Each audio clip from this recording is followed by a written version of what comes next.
Orang yang pegah hanjit tawasul, orang yang pegah hanjit mengkahoi, orang yang pegah hana keramat, ketuhapan danyo tawasul, danyo hormat orang yang keramat yang doa Allah dan tapi musrik demam padu. Baik dengan ayat, baik dengan hadis secara logika menyoleh roh negeri fikir ya. Sama patung dengan awliya, sama patung dengan nabi, jauh-jauh semua. Tapi ulai-ulai dia beribadat. Dan yang takut betul ya Allah yang takut dengan berkat. So dia tunggu syahwala betul ni. Boleh lagi digolong. Tak lagi Allah kerana tunggu syahwala. Tapi pakai musadik dengan keberkatannya karena dengan urunto dengan Allah. Dari bantu dari latihan betul permohonan kita yang Allah itu tidak akan jadi syirik.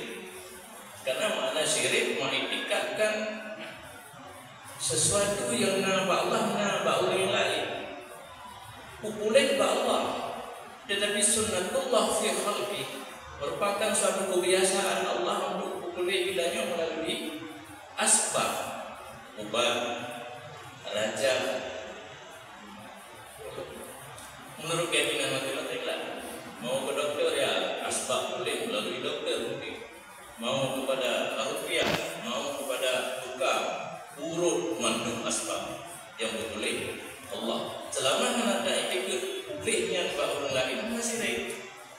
Yang ini ada orang ini mana orang buat cirit ni. Menyonya membeku semayang pijat ke sirik punya salah.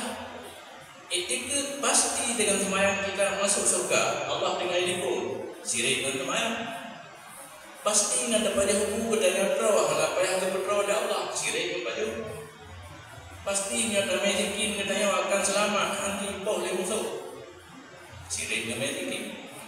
Bat mandang yang tak etika sesuatu yang nak pada Allah, nak pada Allah, dinantu sirik. Maka bertanya baik pungun lego.